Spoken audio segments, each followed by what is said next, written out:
Département de Bambey. Nous souhaitons aussi profiter de cette occasion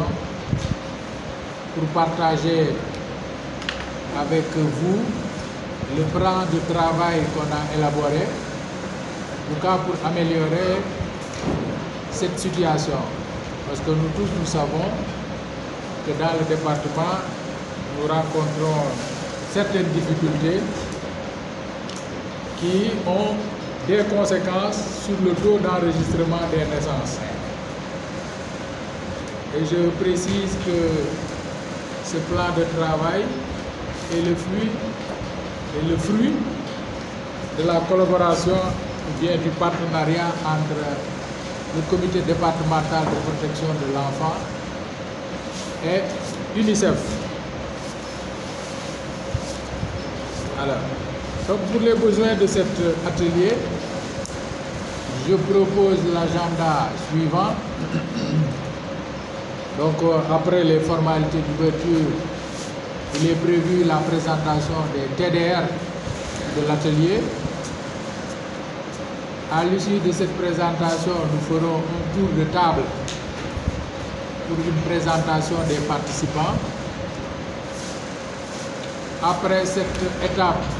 il est prévu une pause café pour permettre à ceux qui n'ont pas encore pris leur petit déjeuner de se requinquer. Et au retour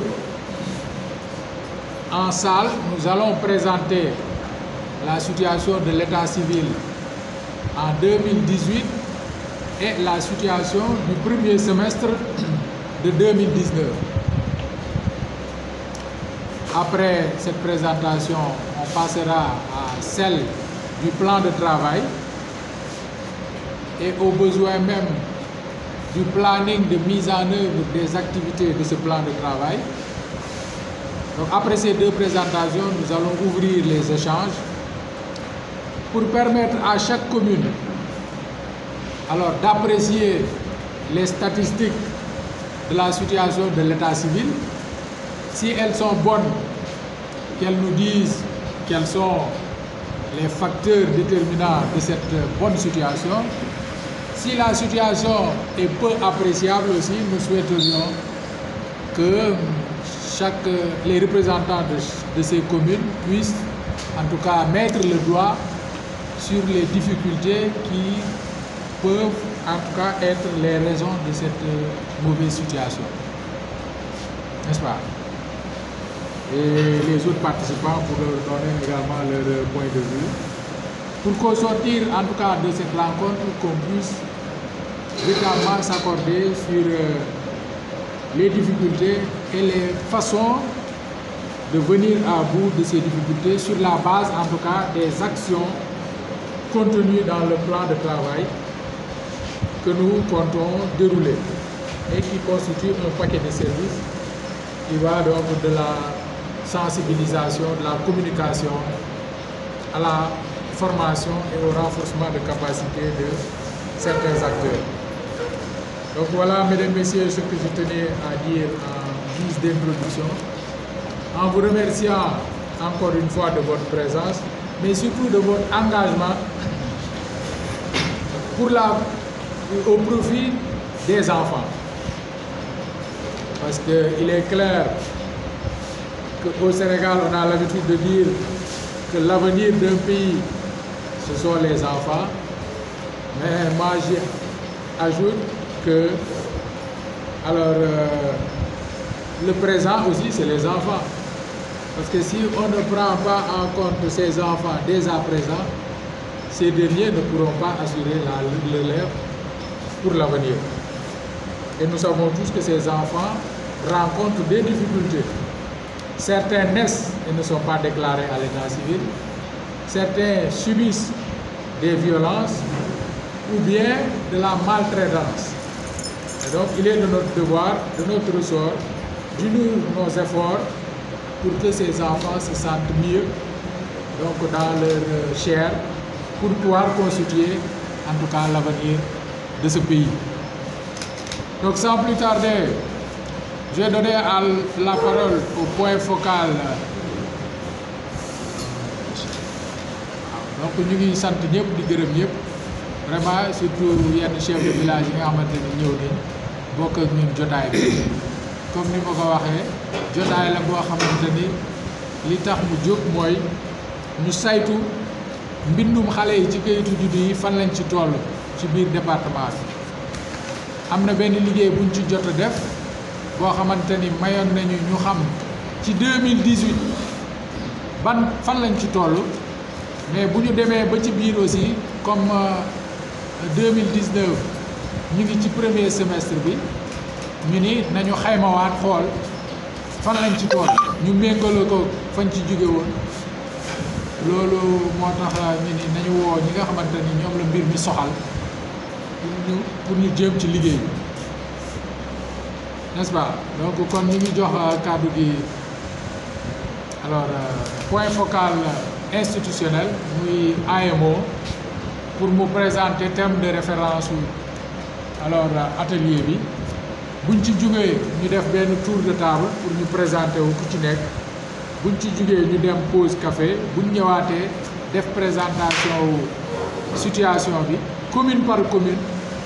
ensuite def présentation action yi nga xamante ni bëgg nañ ko doxal pour que situation bi gën a baax bu ñu paree ci loolu dinañ ubbi débat yi discussion yi pour que ku ci nekk wax ci sa xalaat mais surtout ñu permettre commune bu nekk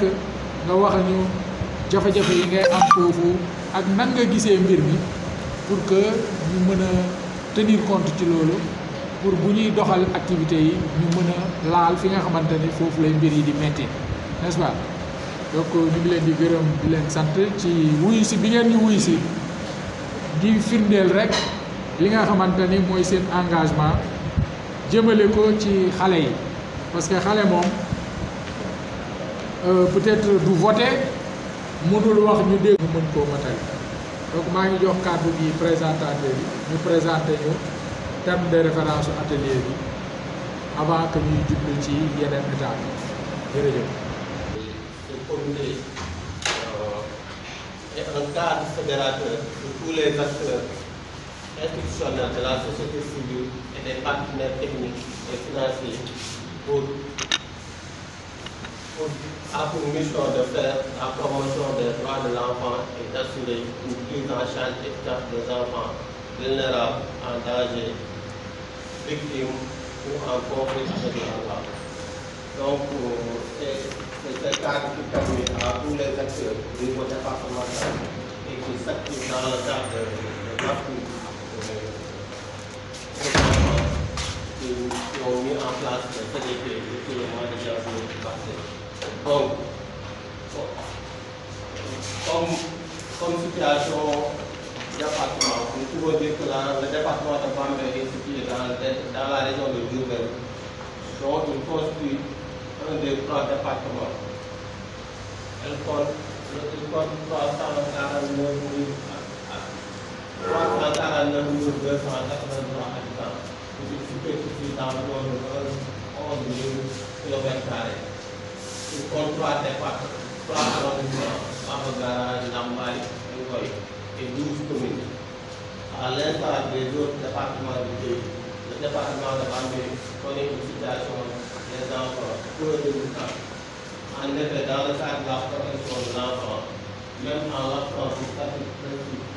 il reste confronté à de nombreuses problématiques, notamment la mendicité des enfants, le mariage précoce, des jeunes filles, le phénomène des domestiques, la maltraitance des enfants,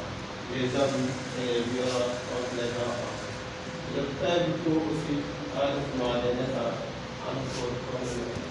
Donc, comme je le vois, la situation des enfants au niveau département, tous les problématiques sont ainsi décrites, notamment la majorité des enfants avec les tarifs, au niveau des tarifs, les mariages précoces liés à des affectations, le phénomène des impôts domestiques qui vont prendre en Dakar pour vraiment appuyer les familles, diminuer au niveau du département. Les cas de maltraitance et de violence. S'agissant particulièrement de l'état civil, la situation du département est assez préoccupante. car la situation des références de 2018 la nekk un taux d'enregistrement de naissance de 66,04%. C'est-à-dire environ 14% des naissances sont non déclarées en 3 catégories. La première catégorie regroupe celles ayant un taux supérieur ou égal à Djibril Mbaye, correspondant local en formation, représentant de maire de Ngogom. Local en formation. Je n'ai pas bien entendu. Djibril Mbaye, agent technique, correspondant local en formation. À la commune de Ngogom, représentant du maire de Ngogom. Abdoulaye Goudiaby, directeur du CRS de Bambey. Madame Gueye, Ndeye Mbengue, adjointe au directeur du CPRS de Bambey. Jean-Pierre Emmanuel Sarr, départemental de l'action sociale de Bambey. Madame, on ne vous a pas entendu. Vous avez fait? Il faut parler de d'accord. Salma Aïda, représentant des enfants de Bambey. Amadou Lamine Diakhaté, chef de service de l'AMO de Bambey, en même temps point focal institutionnel du CDP. Assistante au CDP. Madame, on ne vous a pas entendu. Pourquoi les dames ne parlent pas? Présent. Bambey FM. Je te présente. Bonjour, je m'appelle Mor Badian, représentant de la radio Bambey FM. El Hadji Ibrahima Ndiaye, représentant de la Croix-Rouge de Bambey. Serigne Diouf, deuxième adjoint au maire de la commune de Ngoy. Abdoulaye Khary Ndiaye, officier d'état civil commune de Dinguiraye. Sidi Seck, président du chef de village à la commune de Dinguiraye. Mardok, représentant le commissaire urbain de Bambey. Madame Dété, Amicole, les points focaux institutionnels des DPE et instructrice de l'éducation. Madame Baké Marie Baradiane, représentante de la présidente nationale de la SCOFI. Moussa Faye, premier adjoint au maire de la commune de Tchahal. Votre calibre, monsieur Solisant Kimbambi. Alioune Badara Fall, président collectif des chefs de village de la commune de Kassamba. Aliou Faye, président du tribunal d'instance de Bambey. Mamadou Moustapha Thiandoum, sous-préfet d'arrondissement de Ngoy. Sidi Ahmed Tidiane Sina, représentant de Bambey. Ndiaye Dieng, représentant du maire de Ndangam. Moudou Faye, médiateur de la maison de justice de Ndangam.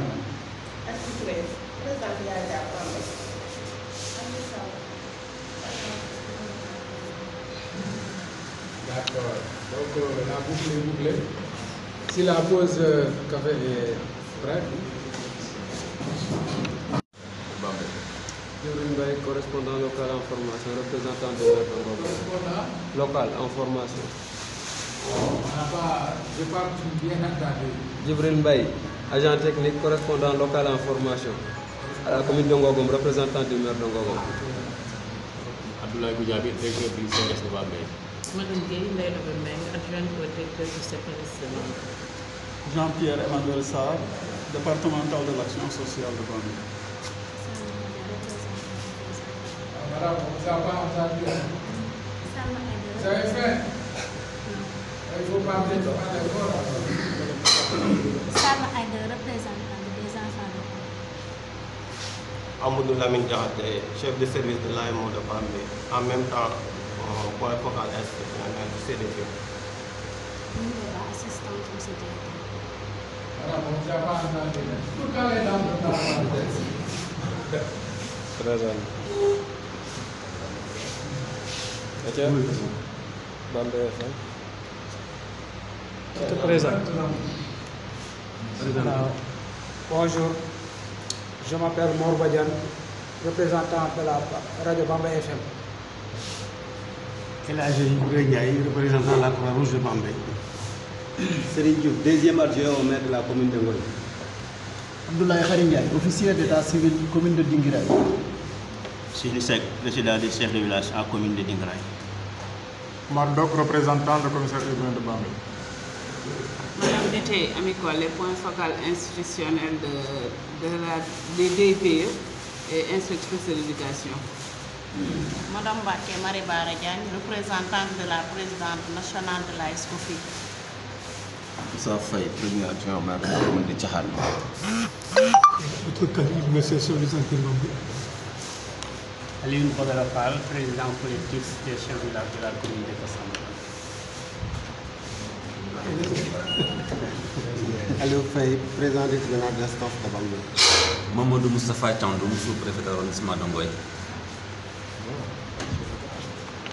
Sidi Ahmed Tidiane Sina, représentant même Diallo Dieng, représentant du maire de Ndangal. Modou Faye, médiateur de la maison de justice de Ndangal.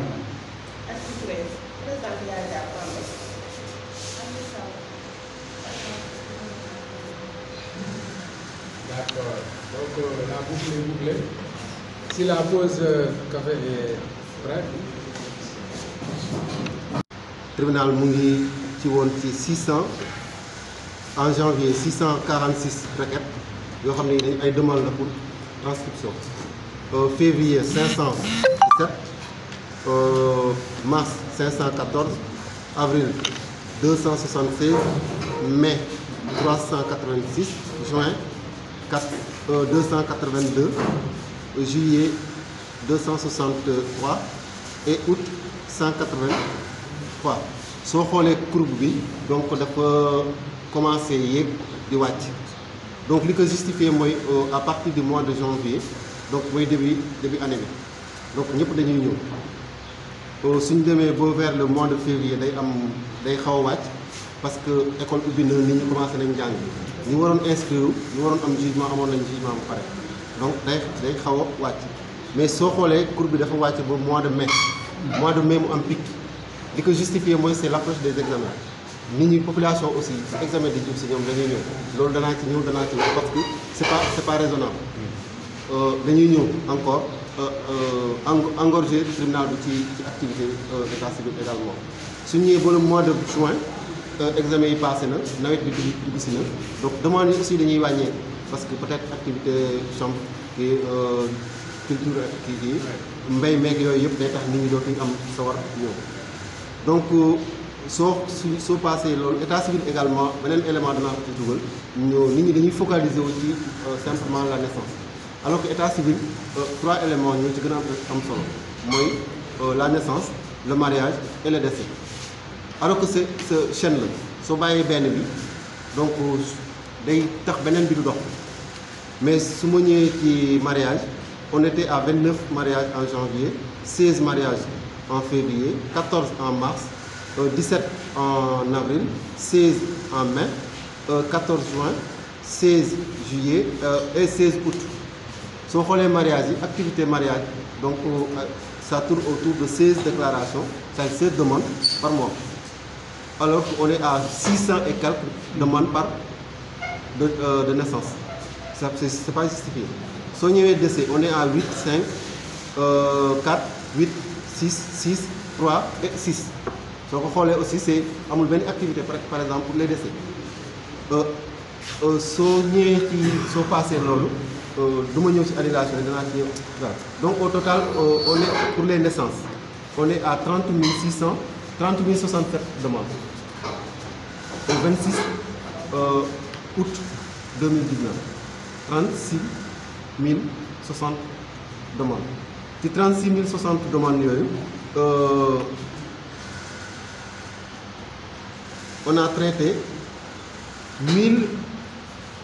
1857 demandes yoo xam ne yi am nañu décision favorable am nañu 77 décisions non favorables ay rejet am nañ 29 décisions yoo xam ne yi c'est des incompétences c'est-à-dire da waruñu woon ñëw tribunal bi dañoo waroon dem ci beneen tribunal loolu aussi il faut que danaa ci ñëw parce que il faut mu expliquer ko li tax population yi yenn saa yi ñuy ñëw fii te waruñu fi ñëw te loolu day retarder également non seulement day engorger mais day retarder aussi am kayit donc ñu ngi ci instance yi te yi nga xam ne yi ñëw nañu tribunal te kenn joxagul ci dogal à 1577 demandes yoo xam ne yi ñu ngi en cours ñu ngi koy traité pareegul li tax ñu ngi koy traité pareegul aussi dinaa ci ñëw donc au total on est à total général sur activité état civil bi à 20 077 demandes yoo xam ne traité nañ ko favorable donc ça veut dire que 15000 yee nga xam ne ñoom lañ transcrire des na yeneen yoo xam ne ñu ngi en cours te kenn transcrire mooy li préfet doon expliqué léegi yi nga xam ne yii ñoo ñëw tribunal te kenn joxee gu ci décision ñu ngi à 1743 demandes yoo xam ne kenn joxee gu ci décision ñu ngi en cours donc soo xoolee loolu benn point bi may commencé mooy link bi am entre naissance décès ak mariage su fekkee ne link bi am na day yombal. On a un cadre de concertation boo xam ne nii avec une plateforme boo xam ci la ñuy discuter ci questions yu bëree bëri bi ñu ñëwee on tient des réunions de coordination régulièrement avec le président du tribunal pour réajuster xool li nga xam ne moom moo doxul ñu fexe mu dox li am ay problème ñu koy jubantee. donc bi ñu defee loolu comme ni mu ko constaté souvent les gens naissance rek la ne xalaat mais lu jëm ci mariage lu jëm ci décès duñ ko xalaat te naissance yooyu noonu bu ñu xoolee durant ces 2 dernières années am na amélioration bu baax a baax ci au niveau des déclarations même au niveau des jugements de naissance boo xoolee statistiques yi 2016 2015 2016 ak nga xool 2018 2017 2018 nga xam ne y a des améliorations yoo xam ne am na ci sur le plan de la déclaration des naissances loolu nag li ko waral mooy y a des sensibilisations yoo xam ne ñu ngi koy def mais aussi loolu doyul il faut que ñu gën ko yokk pour que ñu mën a gën a ñaax askan wi pour ñu jëm ci côté boobu. beneen aspect bi may wax mooy ci côté déclaration mariage yi ak décès yi man président tribunal ñu ngi ci doon waxtaan il faut que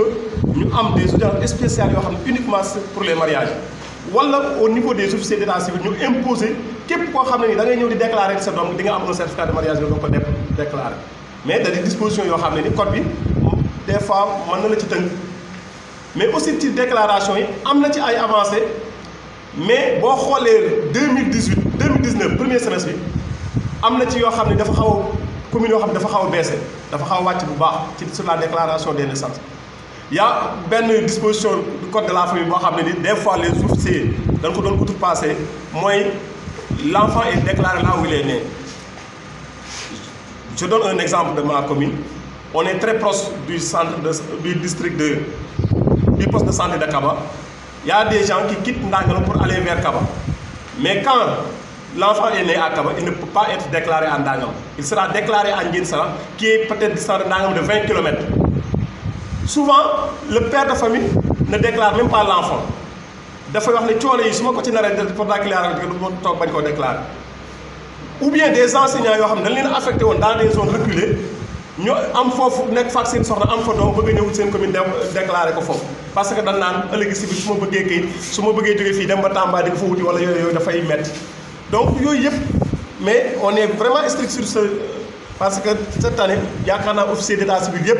ñoo ko tënkandoo amul fu xale di juddoo bu dul ci commune ba nga koy déclaré feneen fu mu juddoo fu dul ci commune bu ñëwee doo ko déclaré donc loolu aussi peut-être benn handicap la xaw ma ce sera un plaidoyer boo xam ne nii dañ koy bàyyi les autorités ñu xool ba xam yan disposition lañ ci mën a jël pour que ñooñu nga xam ne dañuy juddoo feneen soit xaw ma avec l'informatisation de l'état civil lañ koy def wala beneen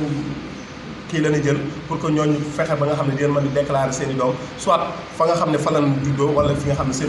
commune d'origine la. question mu am solo la le constat que vous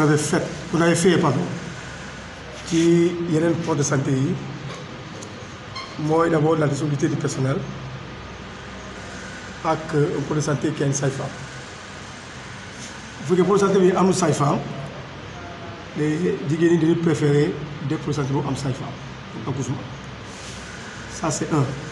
mais le cas d'Ndangalma je pense que ça ne date pas d'aujourd'hui c'est depuis très longtemps. Les femmes préfèrent aller à Kaba parce que je pense qu'il y a un échographiste en fait qui est là-bas des ñëw pour def écho foofu. Maintenant le problème là quand je suis venu j'ai tout fait pour mu am écho au niveau du centre de santé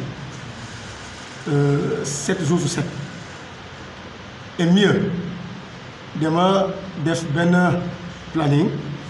pour les tournées de sage-femme au niveau des postes de santé pour def ay écho Mais le problème qui se pose, c'est la sensibilisation. Par exemple, vous choisissez bien un jour pour économiser au faux.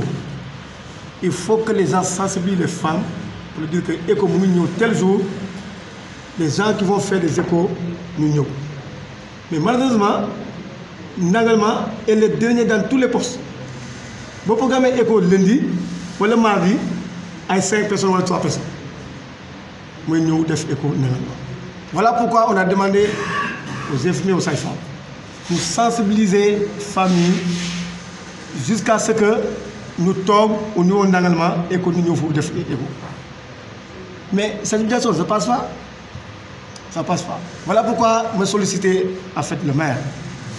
Il faut nous diminuer au moins la sensibilisation des femmes pour décourager nous bailler dans le Kaba.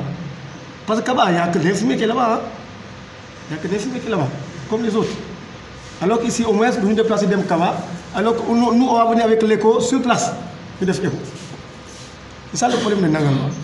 Il faut que la sensibilisation passe pour nous faire écho. Pour nous dire les femmes enceintes. C'est ça. Maintenant, il y a aussi la responsabilité du personnel. Parce qu'on a doublé pratiquement les pôles de santé. Pour absenter, au moins des âmes pour ne fou. Soit infirmier ou ou bien sage-femme. C'est-à-dire, je veille toujours sur ça. Voilà pourquoi je refuse parfois de donner des permissions avis favorable pour nous donner ce sous-préfet de l'enquête. Il faut qu'il y ait toujours un personnel qui reste dans le police pour la continuité du service. Voilà, c'est ça que je voulais. Même si nous ko jëlé amna fo xamné suñu fa éggé dana indi problème pour xalé bi. C'est ça. Un exemple, xalé bi dafa juddu yow xam nga papaam xam nga yaayam juumoo ci lenn xam nga papaam date de naissance am fa nga bind yëpp yóbbu sa carnet yóbbu ko officier d'état civil bi reporter yëpp tout est clair. Mais problème mooy officier d'état civil bi il a l'obligation de mentionner le déclarant. Day naan ne le chef de village de Samba Kane. Maintenant l'enfant va à l'école CICP jusqu'à la terminale mu am mention très bien ñu may ko bourse d'excellence mu may ko visa mu war a dem état France su eggee ambassade France l'article 52 la ñuy njëkk a teg pour may ko visa l'article 52 la ñuy njëkk a teg kan moo déclaré woon ñu ne le chef de village turu kan turu papam donc c'est une déclaration irrégulière qui retourne maintenant faire la rectification. Maintenant moi nañ ko un délai de 15 jours pour mu déposer dossier am dem mais ça prend un mois au niveau entre tribunal et transcription là l'enfant perd sa bourse perd tout moo tax suñu leen waxee def leen dara dafa am lu tax donc ñun suñuy sàmmante dañuy sàmmante ak ñaar yombalal askan bi liñ bëgg mais teg ko ci yoon parce que suñ ko tegul ci yoon liñ leen di yombalal day nekk gàllankoor ci ñoom ëllëg encore donc loolu la su fekkee papa ji mu ngi dund yaay ji mu ngi dund amuñu certificat de mariage parce que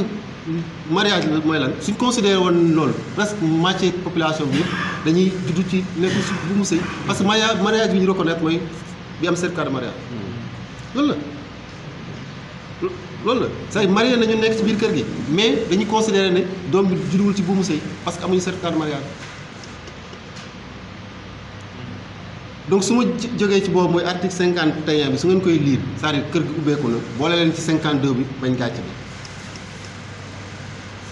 su xale yi nga xam ne dañoo âgé mooy représentant ba léegi moo ko Kër Samba Kane ba léegi loolu noonu les 77 rejets yi nga xam ne dama leen rejeté loolu moo ko waral parce que waa COSYDEF bi ma doogee egsi seen lettre laa njëkk a fekk sama table tontu naa leen sax xëy na jotuñ ci pour audience spéciale non audience foraine ma ne leen man du ma def audience foraine comme ma sous-préfet ñoo bokk j'ai horreur des audiences foraines parce que c'est la porte ouverte à la fraude parce que dañ ko pratiquer ñun ba pare mooy la même région c'est la région de la Casamance xam nga lu tax parce que la Guinée c'est à 2 pas la Gambie est à 2 pas soo ubbee Gambiens yi ñëw Guinéens yi ñëw chance boobu ma am def ko moo tax ba ma ñëwee aussi quand je suis arrivé à Dakar ma reproduire le même schéma à Dakar ñëw fii reproduire le même schéma je préfère audience spéciale que audience foraine bi ñu ñëwee loolu laa leen wax ma ne aller travailler avec les officiers d'état civil yi nga xam ne ñoom dañoo waat. comme de ñoom dañoo waat ñoom dañuy engagé seen responsabilité. c'est ça duñ def li naka su du noonu parce que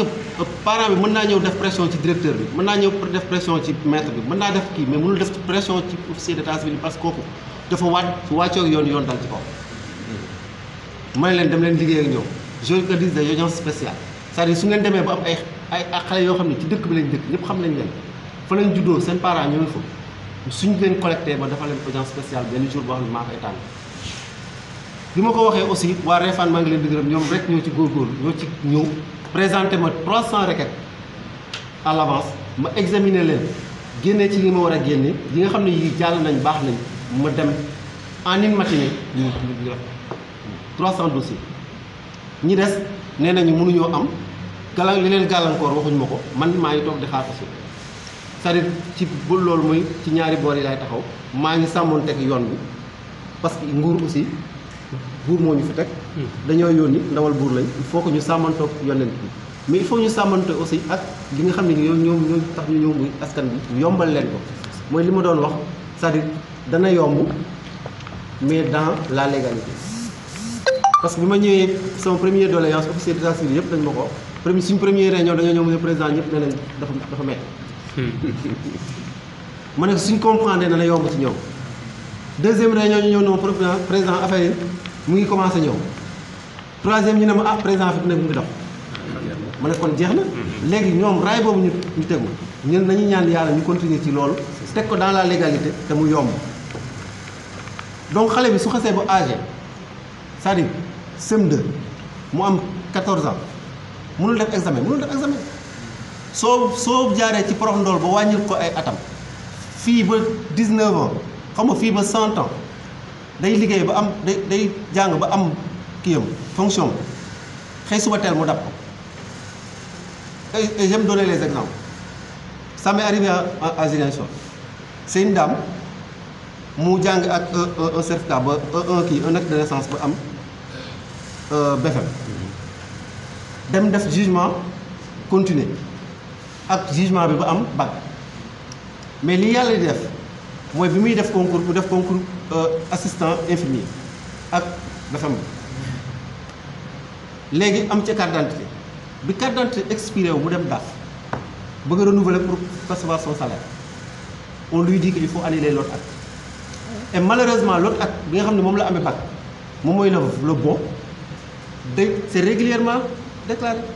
mënu ko annuler maintenant il se retrouve dans le dilemme dootul percevoir salaire pendant 6 mois mu ñëw il préfère annuler l'acte bi mu amee bac faire son bac et conserver bi mu amee BFM parce que ci lay liggéey maintenant kan moo ko dugal ci loolu fraude boobu ngay wax noonu âgé wàññi continuer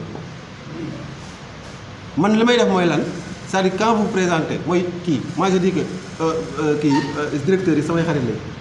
mais dama leen di wax ne bu leen impliqué de trop sur la naissance des enfants parce que lu baax ngeen ci wër mais lu baax loolu day jural xale yi ëllëg leneen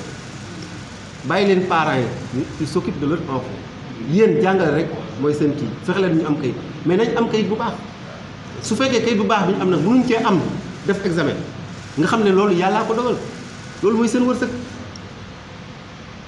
nga xam ne ñoom seen bopp danañ mën a dem defi leneen suba am ci njëriñ moo gën ngeen dugal leen ci loo xam ne dañ ci am njëriñ mais njëriñ boobu day nekk gàllankoor suba encore suñ ko comprendre noonu ñoom seen bopp danañ jël un recul donc soo ñëwee dama lay présenter ñoom ils ont tendance à me mettre le certificat de scolarité je demande aux parents ban âge la dugg école 6 ans combien de def école 6 ans 12 ans déjà taxaw na je demande à l'enfant redoublé nga mu ne ma waaw wala redoublé na nga yokk benn maintenant comme un crime n'est jamais parfait les enfants vous mettent 9 ans alors que vous vous retrouvez avec 15 ans loolu looy def soit il accepte soit il rejette mooy waral rejet yi ça veut dire que da ngeen di bëgg di def lu baax mais su ngeen ñëwee tribunal du ngeen am kay alors su nekkoon audience foraine aw ma temps vérifier loolu yëpp c'est ça moo tax aussi je fais pas les audiences foraines. Deuxième adjoint au maire de la commune de Ndoye. man nag sama intervention dama koy axé rek ci enregistrement naissance yi maanaam les enfants déclarés ak ak les enfants non déclarés ñun problème bi ñu am mooy ci xale yi ñu déclaré parce que dañuy déclaré suñu xale ñuy dem di dem ba ñu dugal ko école muy dem ba CM2 directeur bi laaj ko kayit bi am 14 ans ou 15 ans ñu ne ko kayit bi de du mën a def examen foofu aussi problème la pour la population de Ngoye.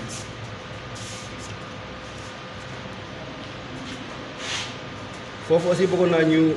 mais lan la nekkee problème. ah. lan la nekkee problème. parce que problème bi mooy diggante bi ñu déclaré xale bi ak bi muy def CM2 ci diggante bi mën na am benn ci parents yi décédé comme ni ngeen ko waxee léegi amuñu habitude wut certificat de décès ñu dem ba mu war a def examen ñu war ko wutal requête war ko yóbbu tribunal ñu ne amuñu carte d'identité papaam donc dañu obligé jël carte d'identité mère bi am comme président tribunal signalé na ko léegi ñu yóbbu ko tribunal ñu envoyé ko gendarmerie pour ay enquête boobu di nekk au niveau de la gendarmerie balaa moo delluwaat tribunal parfois day dox ba tey ba mu bay kayit bi am na ci ay xale yu bëri yoo xam ne Ngoye loolu moo leen tax a bàyyi jàng. mais sànq ci biir benn cas da nga ni dañ koy déclaré. mais mu njàng. ba egg ci fu muy war a defee examen. ñu ne ko 14 ans nga am. wala 15 mën a def examen. c'est-à-dire de toute façon xale bi déclaré na donc peut-être moom dafa def ay regroupement yu bëri. mais à la kulli aal moom. parfois day am yoo xam ne existé na moom ci état civil. parfois ñu ngi ci vacances à l'école et hier pratiquement au niveau de Matam thème bi nga xam ne moom la ñuy wax nii def nañ ko à savoir l'enregistrement des naissances fatalité ou négligence des parents et pour les bonnes pratiques te bonnes pratiques yu bëri gars yi wax fii génn na ci Aliou Dieng animateur yi la woon modérateur bi sociologue ñun waa ko si def dañu waxoon ubbi tey jàng tey mais dañu wax ne ubbi tey jàng tey léegi dañu wax ne ngénte tey tudd déclaré ko moom la Aliou Dieng wax te actuellement slogan boo xam ne aussi def ñu ngi koy def ñun man en tant que coordonnateur de la COSYDEP au niveau départemental si codec yi lañ defoon daaw une feuille de route pour essayer xool naka la ñuy def pour mun a si codec yooyu comme ils sont très proches des parents ñu def une sensibilisation par rapport à ça dem encore gis les porteurs de voix c'est des imams dem gis l'église pour wax ak ñoom pour que ñoom fu ñu mënta nekk ñu mun a déclarer les chefs de village pour les ASC yooyu yëpp dañ leen essayer impliqué woo ba gis nga résultat bi nga xam ne ñu ngi ciy wax ngeen koy wax ni daanaka gis nañ si bu baax parce que élève xale bi si boppam su amul kayitu juddu mënut a nekk jàngale te ñun suñu liggéey synergie bi boobu nga xam ne moo la ñuy wax président tribunal wax na ko sànq nit ki foo mënut a nekk foo fekkee lii mun nga def tout pour nga déclarer pour déclaration te loolu représentant de l'UNICEF l'année dernière à Diourbel wax nañu ko le Wade mu ne fi ne xaw ma code de la famille may na la loolu même parents yi suñu déclaré nga def tout pour nga déclarer donc loolu moo tax vraiment ma rafetlu lii su préfet bu Ngoye wax kontaan nañ ci parce que au niveau des gouvernements scolaires xam naa gars yi ñu ngi siy liggéey te liggéey boobu def tout pour que xale yi seen bopp sensibilisation yi ciy wax nañ ko def te pour revenir surtout sur le point bi nga xam ne moom la déclaré la wax léegi à savoir l'informatisation de l'état civil ñun à l'époque bi ñu defee la certification citoyenne en 2012 au niveau de Bambey recommandation yi nga xam ne moom lañ joxoon dañu waxoon ne il faut que Bambey am na université il y a des informaticiens yi fi nekk nañ def tout pour que ñu mun a gagner ci loolu pour informatiser loolu du dara ci ñoom ñi nga xam ne seen dossier dañ xaw a yàqu ñu defaat li kii wax préfet wax ñu reconstitué waat du seen dossier loolu daal moo tax daal rafetlu nañ ndaje bi te vraiment kontaan nañ ci parce que période bi ñu ngi ci liggéey boobu au niveau de Matam te wax nañu pour li fiy jëlee ñu wax ko pour que ñu mun ko parce que Sénégal lépp la n'est-ce pas merci. d'accord. préfet état baa ngi def li mu man monsieur le sous-préfet dégg nañ li nga wax c'est très important waaye mbir mi ñun borom kër yi la il faut que ñu am cas de conscience xam ne doom da nga koy déclarer parce que soo ko déclarer sacrifier nga ko ma yaakaar ne monsieur le préfet les maires dañu war a lëkkaloog les sous-préfets ñu def des CLD décentralisés Baba Garage def CLD à Baba Garage à Kër Samba Kane à Dingiraay avec toutes les parties composantes ñu fekkee ko chef de village yi chef de carré yi ASC yi groupement féminin yi ñëpp fekk su ko defee il y aura un comité de suivi des déclarations d'acte de naissance des enfants dont la mère serait le coordinateur bu ñu defee loolu yaakaar naa ni xanaa boog lu nit de weer wu ne ah chef de village bi dina indi li nga xam ne ñu judd ca gox boobooy ñu déclaré ko loolu dafa nekk lu am solo mais tant que loolu amut monsieur le préfet mbir mi ñun la du yow de du président tribunal du sous préfet yi nu na parce que da ngay gis ku ñëw am ngénte maanaam géwél bu am ngénte je dis ñàkk fa 500000 ci biir ngénte waaye faal pour laaluwul déclaré doomam et ça c'est l'acte le plus important loolu tant que mu ngi fi du sotti bi ci des préfet moo di da ngay gis ko jigéen ju am doom ci biir kër gi li ñuy wax accouchement à domicile da koy nëbb du ko yóbbu dispensaire du ko déclaré du def dara xale ba noonu rek lay demee tant que loolu nag mu ngi am monsieur le préfet yaakaar naa ne an ko wax du ne an ko def du ne an ko wax lay doon état mën na def lu mu mën lu ne président tribunal def ku ne wax mais tant que ñun borom kër yi chef de carré yi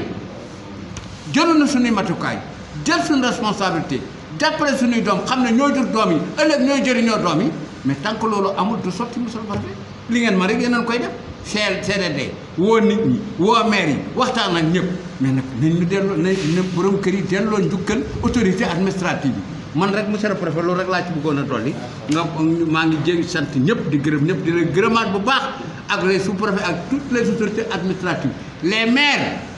yéena les représentants du maire des maires bu ngeen demee wax leen loolu waxtaan leen nag seen chef de village waxtaan leen nag chef de carré yi waxtaan leen nag jigéen ñi waxtaan leen nag xale yi su ko defee ñu def ay comité de suivi dont vous serez le coordinateur nga xam ne ku juddoo ci ca gox ba ku déclaré fi yéen ngeen mën a jël seen matukaay pour mu déclarer acte de mariage su amul fu doom fu sëy di amee may ñaan aussi ci jàkka yi ngeen am registre boo xam ne dañuy def déclarer mariage yi loolu aussi maire yi war nañ cee jàpp chef de village itam war nañ cee jàpp loolu laa ci bëggoon a dolli jërëjëf monsieur le préfet. Merci.